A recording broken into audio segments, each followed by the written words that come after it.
Let's get into Downtown Hockeytown presented by Labatt Blue Iight. Our guest today is former Red Wing John Ogrodnick. John, I've got to tell you, it's so great to see you.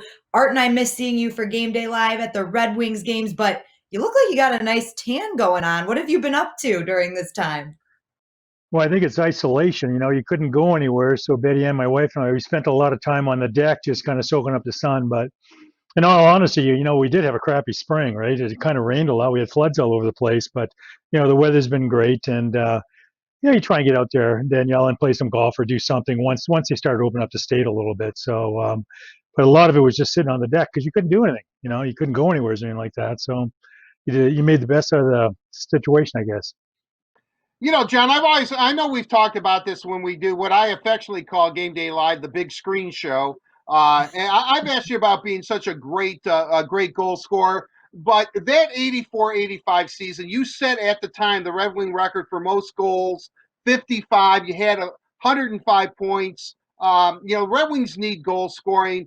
You're a premier goal scorer. I mean, you had over, you were such a great offensive hockey player in this league. Red Wings need goal scoring. What does it take to be a great goal scorer? I mean, in your mind, because you really had it down. It's all mental art. I mean, the thing is, you got to be in the zone. You got to be able to anticipate where to go, where the puck's going to be. My game, I kept it simple. I think you all know that my stick was shaped like a 7-iron, so I wasn't really a dipsy doodler or a puck handler by any means. It was for me, it was all, get the puck, move the puck, get in the hole and get it back. And, I enjoyed playing with guys like Kelly Kissio. In New York, we had a pretty good line. Obviously, Adam Oates was, a premier playmaker. And these guys would move the puck. And you know what? You got in the hole, you knew you're going to get it. And once you got it, you got to let the shot go. Don't even worry about picking corners or anything like that. The quick you get the release going, you don't give time for the goaltender to get set up, the better chances you have of scoring. So you always got to be moving, even on the power play. You know what? The shot's coming from the point, and you never want to be standing still because when the rebound comes out and you go to chase after the puck, standing still is a tough situation to try and get there first. So I always made a point of it to always stay in motion, always stay in motion. This way, when the rebound was there or there was a loose puck, you're able to pounce on it pretty quick because you weren't starting from from a standstill, so to speak. So it's a combination of a lot of things. I mean, look at Dino Ciccarelli, great goal scorer, 600 and some goals. Dino, he was fantastic in front of net. The guy has unbelievable, good hand-eye coordination.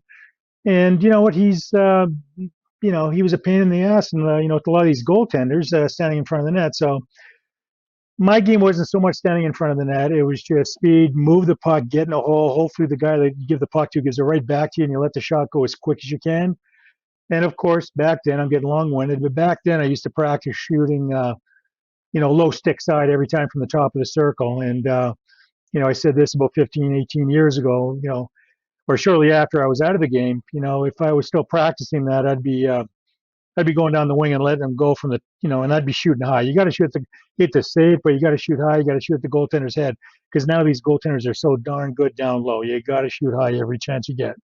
John, as Art alluded to earlier, the Red Wings do need some goal scoring on this team, and they now know that they have the fourth pick in the NHL draft. And hey, we're all a little disappointed that it's at 4, but you're still going to get a good player at 4. My question for you is because of the fact that they do need someone that can score goals, is that the direction they go in? Or if this defender, Jamie Drysdale, is on the board at 4, is that the direction they go in? But Danielle, it's going to be interesting, because you want to build your team from the goaltender out.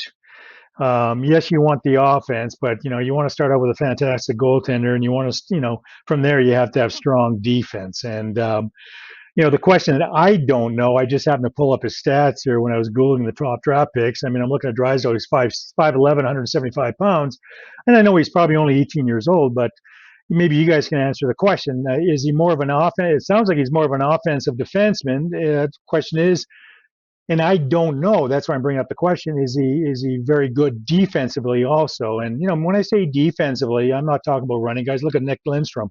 I mean, the guy played the position great. He knew how to angle players off. When you went in the corner, he didn't exactly run guys or hit guys in the corner, but he always came out with the puck. Is that type of a player?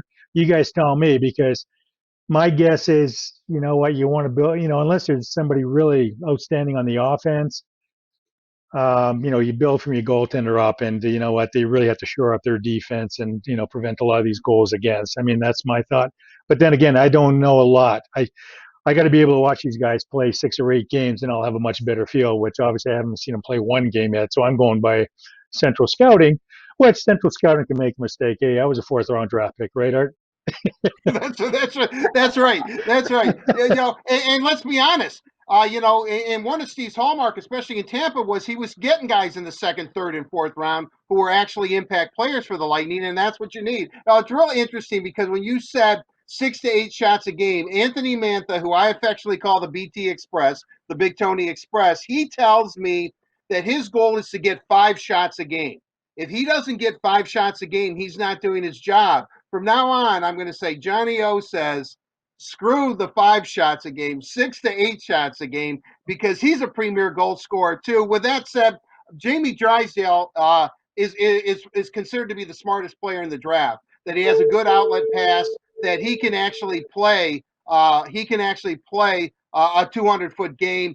Every scouting report I've read, Johnny, says the same thing over and over and over again. He's a definitive top pairing defenseman, but he's actually a number 1 defenseman. And as great as Mo Seider is, I think if you've got a guy who's a definitive number 1 or projected that way, I don't know how, and I'm not telling Steve what to do because nobody tells Steve Yzerman what to do. But I think Drysdale would be tough to pass at number 4. Well, you know what, and Steve's going to do his homework. I remember talking to him last summer, and he made the point to me that the young German defenseman they picked up, Stevie flew out there 3 or 4 times out to Germany to watch him play, and he was, he did his due diligence on this player, and he said, John, this guy was, he's calm, cool, and collected back there, and he's playing with older players, and he didn't panic, and he moved the puck very well. So I'm sure Stevie, if it's Drysdale or whomever, I'm sure, of course the season was cut off this year, but he's watched these guys and he might know, Art and Daniella, some little things that we don't know, you know what I'm saying? You go by central scouting and he, there's stuff, like I said, he might know that we don't know. And, they're going to make the right pick, but ultimately, it's going to come down to this. And, it's even when I talked to Kenny Holland years ago where, we're having a Coca-Cola in Meadowbrook Country Club, and he was, Kenny said, hey, John, I got lucky. You know what? He says, we went to Europe to scout, I forget who it was, and we just decided to take Datsuk and Zetterberg in the 4th and 5th round. And he admitted, we got lucky. These guys were skinny little kids and nobody really noticed, and we took them and they turned out to be studs. So like we just said, it's going to come down to the second, third, fourth pick. Some of these guys hopefully become surprises. Some of these players that maybe go later in the draft are upset because they didn't go earlier and they've got something to prove. It's like when I got drafted, my junior coach told me, John, don't worry, you're going to go in the first or second round, because all of a sudden my draft year I wasn't playing the power play as much.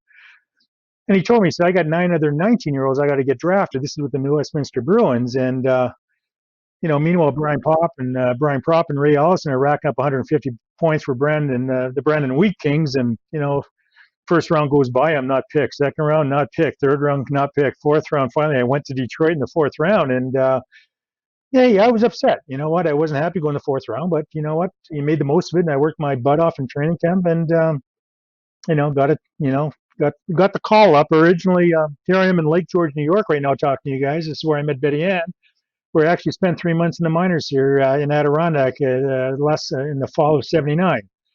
So this is where it all started, right here where I'm at right now, and got called up in January. Bobby Crom called me up, and it's like I said, we talked about this on Game Day Live and whatever. When these kids get this opportunity, and they have the opportunity now because Detroit's not that good, and they got to make the most of it when they get a chance. Well, that's how I got my opportunities. We knew, as we all know, the Red Wings weren't the greatest in 1980 when I got called up. So hey, I got a chance to play pretty quick, and I made the most of it. And that's what these kids have to do now. You got the shot, you got to do it now, because you might not get another shot again. It has been so great to catch up with you. Like I said, Art and I have missed seeing you around the rink, and hopefully we can get back to that as soon as possible. So thank you for joining us today. It's been great to hear from you. And a big thank you to Labatt Blue Iight for presenting Downtown Hockeytown right here on the Word on Woodward. Labatt Blue Iight, refreshing Canadian Pilsner. Visit your local retailer when safe to pick up some Labatt Blue Iight.